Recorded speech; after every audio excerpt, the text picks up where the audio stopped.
Hey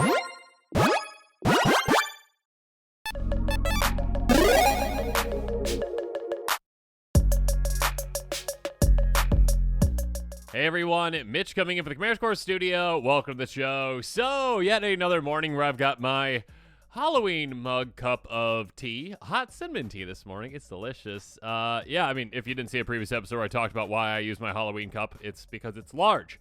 Regardless, speaking of large, there's a large amount of crazy spoilers that have come out. See that transition? Well done. Professional here.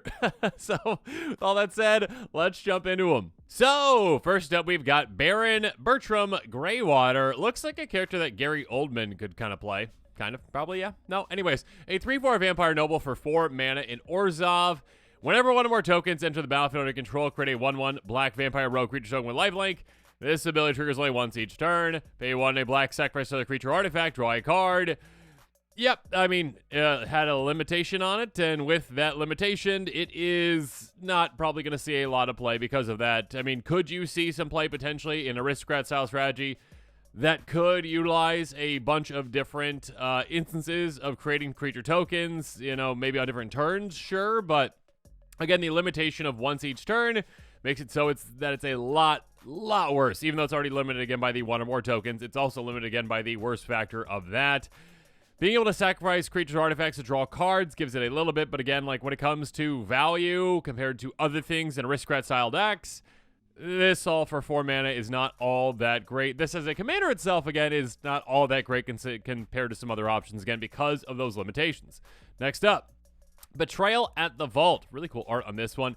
Instant for 6 mana. Target creature you control deals damage equal to its power to each of 2 other target creatures. I was about to say up to 2. It does not say up to 2, so actually this is just technically worse than it could be and probably should be. There's no reason I don't think that it should be saying up to. You are forced to essentially have 2 targets for this, and there are going to be times when you're like, oh, there's only like one thing that actually I can take out, or that like I need to take out, and I don't have 2 targets for this or whatnot, essentially. Few and far between, obviously, in a game of Commander. That being said, there could be situations where like only one of your opponents has a creature, and then you've got a creature you have to target yourself to make sure you take that out still. So, yeah, it's not all that great. There's definitely better lower to the ground. It's not terrible. It's like take out 2 creatures most likely, right? But when it comes to like fighting effects, you probably have lower to the ground ones that are just even taking out 1 creature at a time. Next up, Bridled Big Horn, and this I believe is like the arena version, but I think it's still an actual card, or wouldn't be in the spoilers. A 3/4 sheep mount for 4 mana in white. Vigilance, when it attacks while saddled, create a 1/1 sheep. Saddle 2. Yeah, saddle, mount, tribal, whatever it's going to be. Probably considering this one. Next up, Calamity, Galvanic Inferno. Here we go. A 4/6 horse mount with haste. That is legendary. For 6 mana in red. When it attacks while saddled, choose a non-legendary creature that's saddled this turn and create a tapped and attacking token that's a copy of it. Sacrifice a token at the beginning of the next end step. Repeat this process once. I kind of like how I think lately they've been doing that, like put the end, like, you know, repeat this process once to kind of simplify what you're doing, essentially. So you're getting this twice, which is nice. But basically, when you attack with this, you can, saddle with 2 separate creatures, essentially. And while you do that, you are going to be getting 2 copies of them, again, as long as they are non-legendary. Right? Choose a non-legendary creature, saddle the turn. I guess you could just do the same one. You don't have to do 2 separate ones.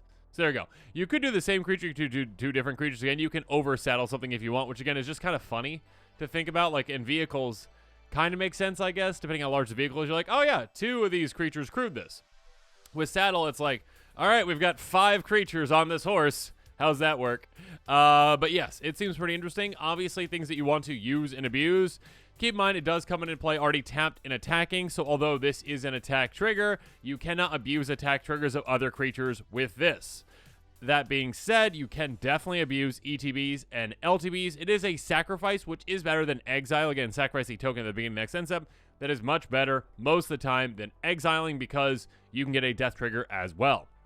So yeah, there's some great creatures out there that can definitely have some really good ETBs that you can really take advantage of. The red gear, cataclysmic? No, what's the whatever the red gear Hulk's name is? That one definitely comes to mind. But yeah, getting 2 ETBs out of the same creature or 2 separate ETBs can be really good. Keep in mind again, non-legendary. So yeah, kind of just utilizing a lot of really good non-legendary ETB creatures. That's probably what I would do with this kind of a commander.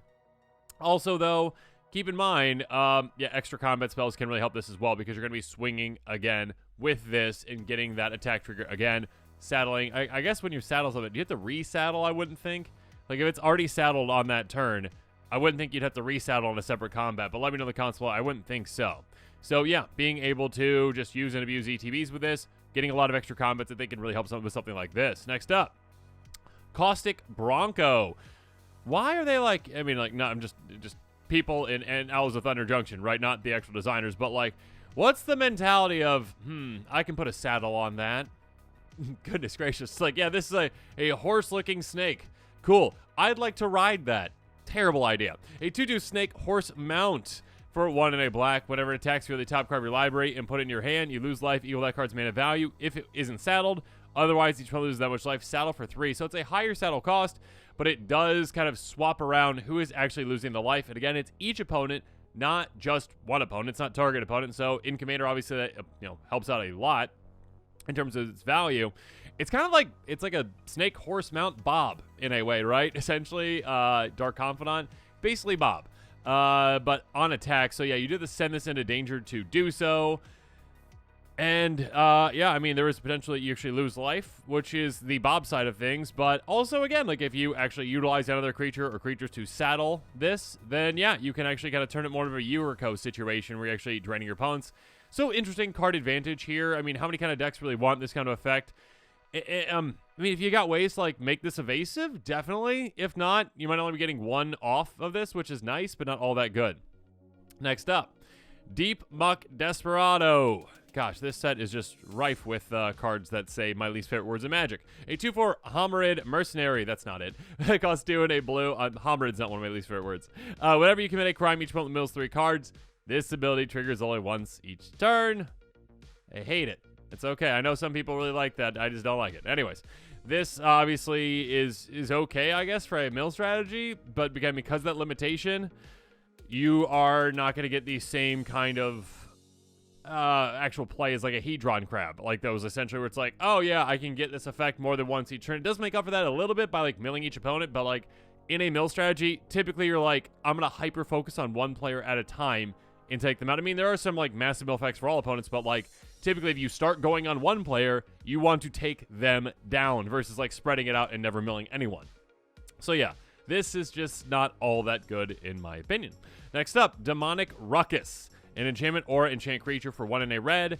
Gets ++1, has menace and trample. Put into a gear from the battlefield, draw a card, plot for a single red mana. So this is kind of like, oh gosh, what's like the Dragon's Breath or whatever that one is. Essentially the other aura that's 1 mana and just cantrips. So if you have like an aura strategy, absolutely. Menace and trample ++1 is nice. It does replace itself again when it hits the graveyard, not when it's cast. But again, it can just be 1 mana when you need to. So you just like turn 1, put this down and be like, okay, cool. It's just sitting there for when I need to get it out, get that creature out. And it would be a little bit better, in my opinion, if it was instead of like, I mean, Menace Trample is a good way to get like things through. But if it was just like sitting there and then giving haste to something, that could definitely see more play, in my opinion. Because again, commanders that want to swing right away, commanders that want like to utilize an activate ability right away could definitely utilize that more. It's an interesting card though. And again, I'm glad that we're starting to see like more and more auras that give value that is not just it makes up for the 2-for-1. Again, like you are gonna get 2-for-1 at some point, most likely. You're gonna lose your creature, then you lose this, and that actually makes up for it by getting a card in replace of it.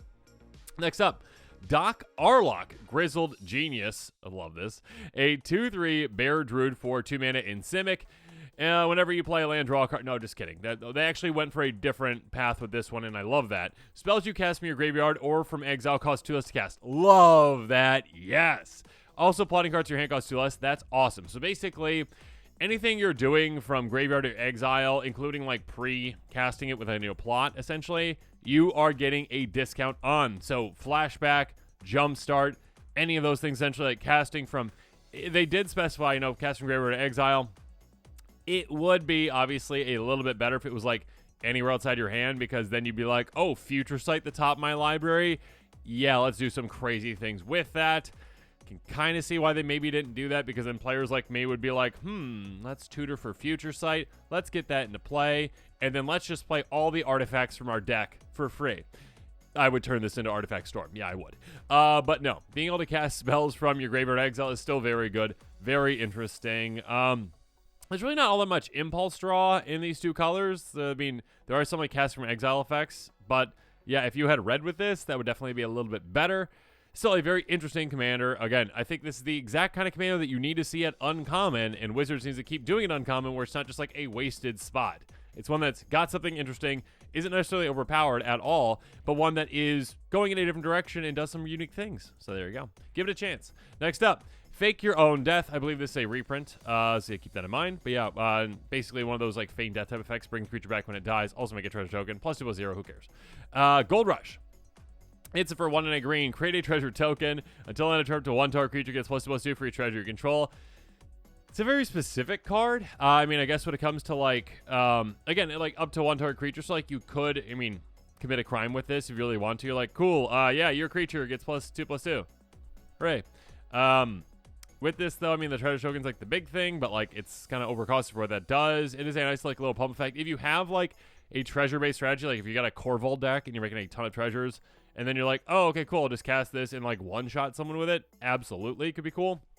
More so, though, I mean, the deck that came into my mind right away was my Ink Treader Nephilim deck, which is Eska, or actually Prismatic Bridge into Ink Treader, and then just win the game because there's no stopping it at that point. This is absurdly good for that because it's kind of like Zada, where you just like copy this for everything, and then you make an absurd amount of treasures, and then, well, this would also just give the creatures an absurd amount of, pump too. Yeah, it's crazy good. That being said, don't play that deck unless your player was okay with it. Next up, carry back the Punisher, a 3/3 human warlock for 3 mana. Whenever you commit a crime, exile up to 1 target black card from your graveyard and copy it. You may cast the copy. If you do, you lose 2 life. Is anyone else just a little bit confused whenever you see like you may cast the copy and then like thinking like, oh wait, no, I still need to pay for that, don't I? I believe you got to pay for that, right? Because it's not like, Swarm Intelligence where it's like, hey, whenever you cast an instant sorcery, copy it. It does, and that doesn't say like you may cast copy, does it? Anyways, you still got to pay for the copy, I believe. Correct me in the comments below if I'm wrong on that. But yeah, basically just like there's another older commander from, I believe, Kamigawa a long time ago where it's like kind of like you keep getting spells back out of your graveyard and like recasting them. This is kind of like that, essentially, where you're like, okay, I'm going to commit a crime with this spell by like, tragic slipping that creature. Cool. That creature's gone. I mean, I targeted it, so cool. I am going to have committed a crime. I get to exile another black card from my graveyard, copy it. It's going to be another removal spell, to another removal spell, to another removal spell. And basically, I mean, losing 2 life is not a big deal in Commander. There's plenty of ways to actually benefit from life loss, like if you use like a life swap type card, like Soul Exchange, not Soul Exchange, whatever that one is. But yes, there are ways to swap life totals, essentially. Magus the Mirror too, that kind of thing. But basically, get your life total down, control the board, and then swap it. Yeah, you could do something like that. Moving on. Luxurious Locomotive. Wizards. I'm not happy with you right now. 6/5 artifact vehicle for 5 mana. Whenever it attacks, create a treasure token for each creature that crewed it this turn. Gross. Wizards. Why? Crew 1, activate only once each turn. Okay, so there's this. They fixed it right there. Activate only once each turn. So again, this is kind of like weird, where it's like tap any number of creatures you control, total power 1 or more. So if that's active only once each turn, can you only crew this with 1 creature? Right? Because you can only activate it once? Is that how that works? Or like if they're worried about you getting like extra combats, you could like crew it multiple times? Let me know in the comments below. I believe it would just be like, I don't think I've ever seen crew 1 activate once each turn. I've never seen crew plus activate once each turn. I believe it's only like you would get, well, no, it says for each creature that crewed it. So like, what is that for? What is that for? Do you have to like recrew things, I guess, if you go to combat again? I'm confused. Anyways, let me know. If there's not a limitation on this, shame on you, Wizards, for just making basically like you can tap any number of creatures you want to make that many treasure tokens. We don't need more treasure producing things, especially ones that come into play untapped. Goodness gracious. But yeah, activate once each turn. Goodness, what is that? Okay, let me know in the comments below. Thank you. Apologies. Some of these cards are, again, I put this list together. I put these cards together. Some I like scan through, and other ones I just like, okay, anyways. Neutralize the guards. Instant for 2 and a black. They're as new to me as they are to you. Creatures target opponent controls gets -1/-1 12 turns to rail 2. Incredibly specific against your friend's 1/1 token deck that doesn't use any anthems. Other than that, no, don't use this. Next up, Pis Carnage. Use this one. Sorcery for 4 mana or plot for 1 black. Sacrifice any number of opponents you control. Draw that many cards. I forgot to say already. Thank you, MTG Goldfish, for any translated versions of these cards. Yeah, this is just a better reprocess, essentially, right? Because reprocess is more specific. I think it's like artifacts, creatures, lands. Is that reprocess? This is any number of permanents you control, and again, can be also non-token, which is lovely. And you can also plot it, so you can just put it out there early and, you know, just wait till later in the game. You're like, now I'll replace my giant token army. Yeah, I can definitely see this one seeing a good amount of play, especially like in a Aristocrat style strategy. You literally just plot this, leave it out there, and then when you're set up properly and you want to sacrifice a ton of things to have an explosive turn, do so and draw a certain amount of cards. So yeah, I can see this seeing a good amount of play. It's a very good card. Next up, Prairie Dog. A squirrel. What? Wait. What? Are prairie dogs squirrels? No, they're not, right? Those are completely different animals. Wizards is getting really specific with like opossums, and then they're like squirrel. What? Am I wrong here? Wizards, you're weird. Just call it a beast.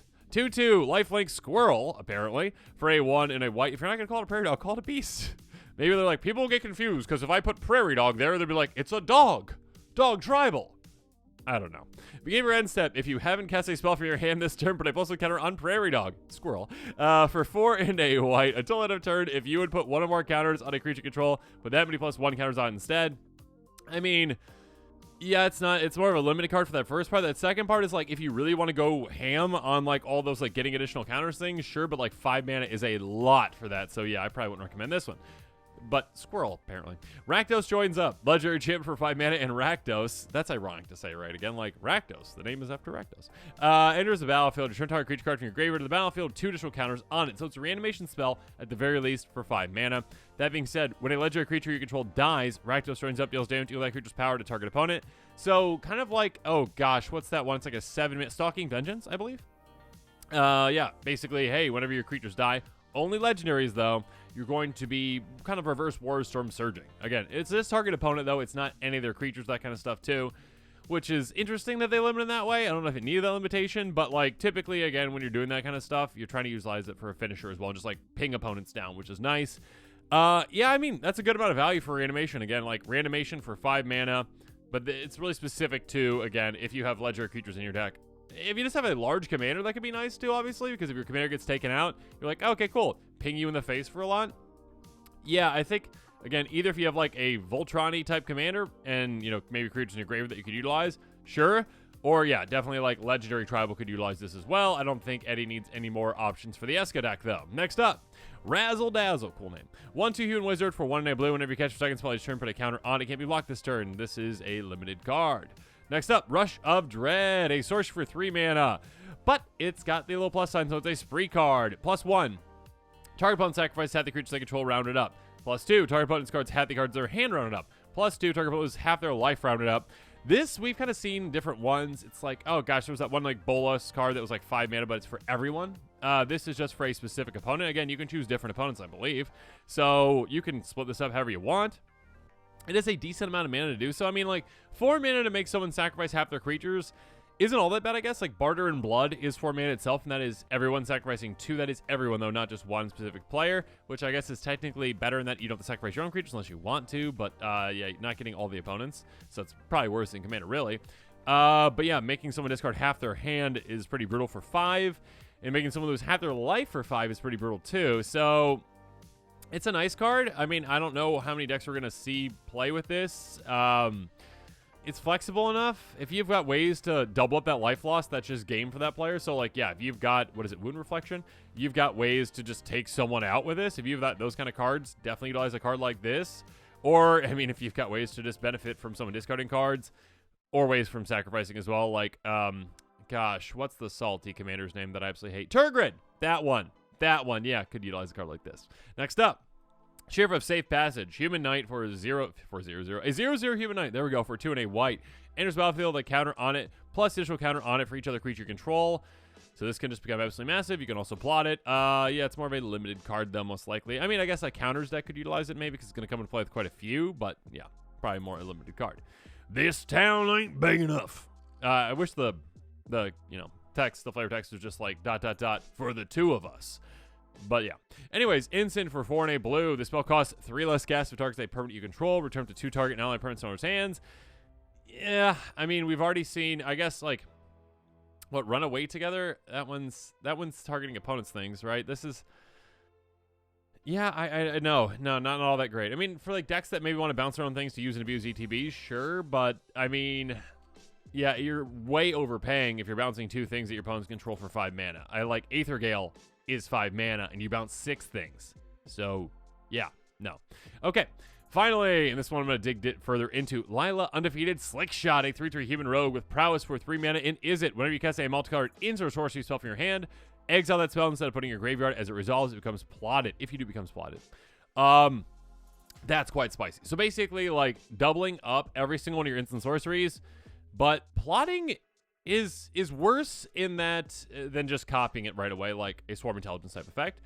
It's worse in that you don't get that extra value right away, but it's better in that you can plan further ahead. Like, you are, like, saving up. You could just save up all your plotted cards and then utilize them on the same turn and just do some absolutely crazy bonkers things. So, yeah, I mean, and prowess is nice, too. Like, you can, like, get the power on this creature to be decently large, but, like, I don't know if that's all that needed. I mean, I guess you could be like, haha, I swing at you, and I double strike it, and I take you out with a one-shot. Nice. You definitely can do that. I think this kind of deck would be more, like, spell-slingery value-y, probably, is what it's going to be. But the prowess is not a bad thing to have. Definitely would focus on that. I mean, the limitation on this, obviously, is multicolor. When I first read this, I was like, oh my goodness. Extra turns deck is crazy with this. There's not too many extra turn spells that are multicolor, which is a good limitation. So yeah, if it was just like any of your instant sorceries, this would probably be pretty broken because you'd just be like, yeah, I cast Time Warp. Cool. I plot it for next turn. Next turn I cast Time Warp. Oh, by the way, I'm also going to cast this other extra turn spell, which is now plotted. Cool. Yeah, no, you could do some crazy things with that, but there is a limitation of that. But there's still a lot of value to be had. My goodness. Just like, again, being able to just build up like this stash of free spells to cast. I love that. Of course, there's ways to take advantage of casting spells from Exile too. Talk about that as well. With all that said, let's jump into those cards that work really well with this one to consider. And a quick reminder that every single one of these cards are going to be in a card list link in the description below. So if you're interested in this commander, make sure you check that out. First up, though, Stitch in Time. Like I mentioned, extra turn spells with this commander are crazy. This one's 3 mana, but it is not a guaranteed extra turn spell. Sorcery for 1, blue, and red. Flip a coin. If you win the flip, take an extra turn for this one. So here's the thing. Yes, you can definitely flip and miss twice with this, and because you are getting it twice, right? You get it on the one turn when you cast it, and also you plot it, and then you cast it again for free. And you can definitely whiff on both. And it's like, I just spent 3 mana for nothing except for like Storm Count and a little bit of prowess. So there is that. That being said, you have a 50% hit rate. You get to cast the card twice. Chances are you're getting at least one, or getting one of 2, right? So you get an extra turn, most likely, from one of your 2 casts, essentially most of the time. And also, I mean, at 3 mana, that's crazy good. But also, you are also getting, well, whatever other triggers you might have from casting a spell. But yes, the chance of hitting it twice, and if you get 2 extra turns for 3 mana, you probably win the game. That's just it. You probably win the game. If you could cast Time Stretch for 3 mana, you win. Most likely. I mean, like, even if it's early on and, like, you don't just win right then and there, like, you're building up so much value by getting those 2 extra turns, it's crazy good. Also, if you have Recursion to cast this again, amazing. Also, if you have ways to copy it, outside of, I mean, like, plotting isn't really copying it, but if you have ways to copy it, yeah, you've got plenty of ways to use and abuse an effect like this. So I could see an entire deck being built around essentially just trying to actually get to this point where you're casting this card and then having, like, what's the one Quark card? There's a couple Quark cards, essentially, but like the Quark's Thumb, or whatever it is, that one. So you have Quark's Thumb, and then you're just like, okay, cool, I get extra flips. And then if you have extra flips with this, you can do some crazy things. So I can see the entire deck just built around with this commander, just like, hey, I'm going to try to get all the extra turns and just win from there. Keep in mind, some play groups, many play groups out there, might not be okay with you building an extra turns deck that can win super early. So keep that in mind. Next up, Fell Beast Shriek. Sorcery for 2 mana. Each opponent choose a creature they control, tap and goad the chosen creatures, splice on to instant or sorcery. So I mean, yeah, you can splice it on, which is nice, but also, yeah, just being able to tap and goad 3 creatures twice is very, very, very, very, very good. So you're going to be forcing your opponents to attack each other with those creatures. Lovely. Teach by example. Like I said earlier, not just, utilizing your spells, but, like, being able to copy your spells is huge with this kind of a deck, and copying again those big, big value spells. Instant for, is it, teach by example. When you cast your next in sorcery spell this turn, copy the spell target for the copy. So being able to, copy a spell and then also plot this so you can cast it again to copy another spell that maybe you have plotted as well can be absolutely huge. Again, just like Stitch in Time twice. Absurd. I mean, basically like this plus Stitch in Time is just like 4 flips at extra turns. Good luck, opponents. Prismari Command. Instant for 3 mana, choose 2. 2 damage to any target. Target player draws 2, discard 2. Target player creates a token. Destroy target artifact. I mean, these kind of flexible cards can be amazing because, again, on one turn, one situation might be really good for you. You're like, okay, yeah, I need to take out that creature's got 2 toughness. Let's take that out. Ooh, and I want to, get a treasure token for next turn, so I got extra mana. Awesome. But then the next turn, you're like, ooh, an artifact came into play. Okay, take that one out with my plot. And then also, yeah, I need to get some more cards in my hand, get rid of some bad cards, draw 2, discard 2. So, yeah, it gives you some flexibility with cards like this. Getting it twice can be great. Practical Research. Instant for 5 mana, draw 4, discard 2 unless you discard an sorcery card. You're going to have a good amount of instant sorcery in the stack, so you can just end up discarding 1, which is great. Regardless, when you're casting this twice, 5 mana basically, draw 8, discard between 2 and 4 cards. That's really, really, really good, so keep that in mind. Next up, Invert, Invent. Invert, you're probably not going to be casting that, but maybe. Switch power Nova Siege with the 2 target creatures. Quite funny when it's like, oh, I'm playing against a Defender deck. You've got a 0/6 on the board. Okay, it's gone. Invent, though, is what you usually play on this. Search library for an instant and or a sorcery card. Reveal them, put it in your hand, and then shuffle in their library. Now this is 6 mana instead of tutor for 2, which is already very good. This is 6 mana, tutor for 4, thanks to your commander again, because you're going to be plotting this and getting so much value out of it. Speaking of value, though, Double Vision. Okay, here we go. Enchantment for 5 mana. Whenever you cast your first in-sorcery spell each turn, copy that spell target for the copy. Again, it doesn't say like from your hand. So you are going to be casting your card, then you're going to be plotting it. You obviously, if it's at your first spell in the turn, you copy it. The next turn, you plot it and cast it out there. You're also casting it there. So you can basically get the same card instead of just getting 1 value out of it, right? 1 essentially cast out of it. You are getting 2 casts out of it and 2 copies out of it. You're getting 4 times the value thanks to this in your commander. Again, it's just for your first card, but still pretty crazy. And again, think again, like with Stitch in Time. Like those kind of cards. Like those kind of game-changing, game-ending cards. If you can copy them, my goodness. And also Swarm Intelligence. This one just helps with every single one of yours. Enchantment for 7 mana. When you're casting Sorcery Spell, copy that spell to the copy. Think about the explosive turn you can have again. Talked about like what you can really do with this commander. You kind of can bank spells. Like you cast all the spells early, get value out of them, and then just plot them and keep them off to the side and ready to go when you have that big explosive turn.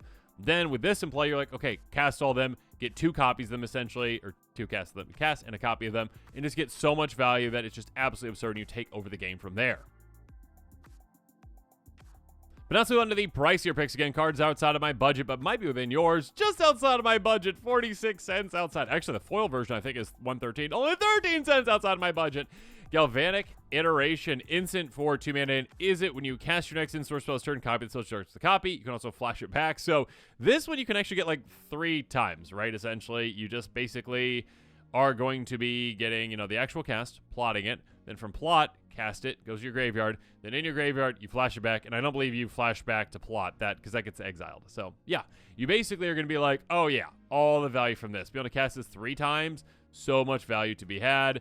Magma Opus, a very interesting card. Instant for 8 mana, or you can just discard this for, is it to create a treasure token early on if you need that. But 8 mana, lots of value to be had here. 4 damage device, choose among any number of targets. Tap 2 target permanents. Create a 4/4 blue and red elemental token. Draw 2 cards. So that's a good amount of value for 8 mana. 8 is a lot still, though. But now, instead of it just being that, you're getting that twice, again, with that plot. And you can get that whenever you need. So basically, 8 damage total? Over 2 turns. Draw 4 cards. Tap 4 permanents. Create 2 4/4s. Yeah, sign me up for that. And then also, again, if you need it early, you can actually just get the treasure token instead. 1,000-Year Storm. Gross. When you cast in-source spell copied for each other in-source spell you cast before this turn, choose targets. So the copies, basically, the more and more spells you cast a turn, the more copies of things you get, which is absurd. It's like Storm count plus, copy effects. Like Storm Intelligence, Storm, essentially, is what it is. Again, works very well with the strategy of let's cast spells, let's plot them, and then instead of just utilizing them on the next turn, save them up and utilize them all in one big, giant, explosive turn where I do some crazy things. Just think about, if you did that, and then, your last card that you cast was Stitch in Time, and you're like, copy that 6 times. Let's see how many extra turns I get. You win. You win if you do that, most likely, unless you're very unlucky and you hit 6, wrong calls. Next up, Wild Magic Sorcerer. This, the Prosper type cards can really help out this kind of commander as well. A 4/3 Orc Shaman for 4 mana. The first spell you cast from exile, you turn as Cascade. Yeah, extra free value. So again, with this commander, you're getting extra value just by it being in play and you casting multicolor and sorcery spells. You cast one, cool, you plot it. Next turn, you recast it, and you're like, oh, I cast from Exile because it was plotted, and all of a sudden, I get free extra value at the top of my library from that. So yeah, extra value to be had. Pyromancer's Goggles, again, another way to copy things. Tap for a red with the spin is spent to cast a red in sorcery spell, copy it so it triggers the copy. This one is more limited, especially like for multicolor decks, so like, I don't really want to like invest too much into this kind of a card because it's a very, very expensive mana rock, at 5 mana.